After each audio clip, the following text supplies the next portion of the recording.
Bikers harass black cleaning lady in pub bathroom.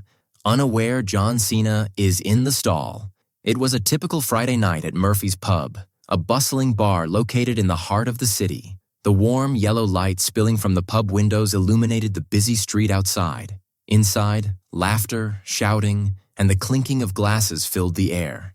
It was the kind of place where people came to blow off steam after a long week, and tonight, the energy was electric. Sandra Williams, a diligent cleaning lady in her mid-30s, navigated the crowded floor with her cleaning supplies. She wore a simple uniform and a determined look, her head held high despite the chaos around her. Sandra had worked this job for years and had seen it all: drunken brawls, slurred apologies, and the occasional kind soul who thanked her for her hard work. But tonight, the atmosphere felt off. A group of 6 bikers had claimed the largest table near the bar. They were loud, crude, and unapologetically disruptive. Their leather jackets bore patches of a notorious local gang, and they seemed to revel in the attention they drew. The bartenders exchanged uneasy glances, but no one dared confront them. Sandra had noticed them too. She kept her distance, focusing on her work, but their crude laughter sent chills down her spine. She hoped they wouldn't notice her. Around midnight, Sandra made her way toward the bathrooms at the back of the pub. It was part of her usual routine, cleaning up the inevitable mess left behind by the patrons. She started with the women's restroom, scrubbing sinks and wiping down the mirrors. She moved quickly, eager to finish and get out of there. Then she pushed open the door to the men's restroom, her cart in tow. The smell hit her first, a pungent mix of beer, sweat, and stale air. Sandra wrinkled her nose but pressed on, methodically cleaning the sinks and countertops. She was so focused on her work that she didn't hear the door creak open behind her. "Hey, look who it is," a voice drawled. Sandra froze, her heart sinking. She turned to see 2 of the bikers standing in the doorway. One was tall and lanky, with a scruffy beard and a sneer that made her skin crawl. The other was shorter but broader, with a shaved head and a menacing air about him. Both men reeked of alcohol, their eyes bloodshot and glassy. Sandra's instincts screamed at her to leave, but her feet wouldn't move. "Cleaning up after us, huh?" the tall one said, stepping closer. "That's real nice of you." Sandra tried to keep her voice steady. "I'm just doing my job. I'll be done in a minute." The shorter biker chuckled, blocking the door. "What's the rush?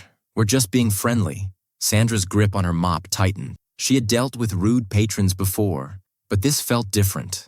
The way they looked at her sent a wave of fear through her. "Please let me finish my work," she said firmly, her voice trembling despite her best efforts.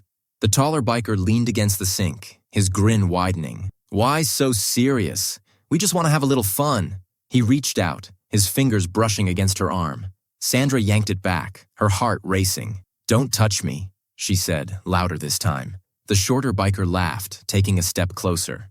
"Oh, come on, don't be like that. We're just playing around." Sandra backed away, her eyes darting toward the door. But the taller biker blocked her path, his expression turning darker. "Where do you think you're going?" he said, his voice low and threatening. What none of them realized was that one of the bathroom stalls wasn't empty. Sitting inside, John Cena had been quietly taking a break from the noise and chaos of the pub. He had been traveling for weeks and had stopped by Murphy's for a low-key evening, hoping to enjoy a meal in peace. But as he listened to the escalating confrontation outside, his sense of calm evaporated. Cena stood up silently, his massive frame filling the small stall. He peered through the crack in the door, assessing the situation. What he saw made his blood boil. Sandra, visibly terrified, cornered by 2 drunken bikers who seemed intent on causing trouble. Cena knew he couldn't stay hidden. The taller biker grabbed Sandra's arm again, pulling her closer. "Relax," he said, his voice dripping with mockery. "We're not going to hurt you." Sandra struggled, her voice shaking. "Let me go." The stall door slammed open with a resounding bang. All 3 of them turned toward the noise. John Cena stepped out, his presence commanding the room. Dressed in a simple hoodie and jeans, he didn't need anything flashy to make an impression. His size, combined with the intensity in his eyes, was enough to silence the bikers immediately.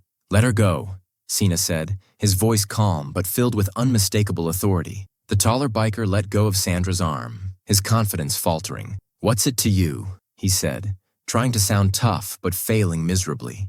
Cena stepped closer, his towering frame casting a shadow over the 2 men. "You don't want to find out," he said. The shorter biker laughed nervously. Hey man, we were just joking around. No harm done. Cena's gaze didn't waver. Does it look like she thought it was a joke? The bikers exchanged uneasy glances. They knew who he was. Everyone did. But they weren't ready to back down just yet. Look, we'll leave her alone, the taller one said, his bravado slipping. Not good enough, Cena replied. He pointed at Sandra. You're going to apologize to her, right now. The bikers hesitated, but the look in Cena's eyes left no room for argument. We're sorry, they mumbled. Cena crossed his arms, his expression unrelenting. Try again, like you mean it. We're sorry, they said louder, their voices trembling. Sandra nodded, her voice steadier now. Thank you, she said softly. Cena watched as the bikers shuffled out of the bathroom, their heads low. He turned to Sandra, his expression softening. Are you okay? He asked, his voice gentle. Sandra nodded, though tears streamed down her face. I didn't know what to do. Thank you so much. Cena smiled. You don't have to thank me. No one should ever treat you like that. He insisted on escorting her to the manager's office, ensuring she was safe for the rest of the night. Word of the incident spread quickly, and by the time Cena left the pub, everyone was talking about how he had stood up for Sandra. But Cena didn't stick around for applause. For him, it wasn't about being a hero. It was about doing what was right. For Sandra, the terrifying experience became a reminder that there were still good people in the world. And for the bikers, it was a lesson they wouldn't forget anytime soon.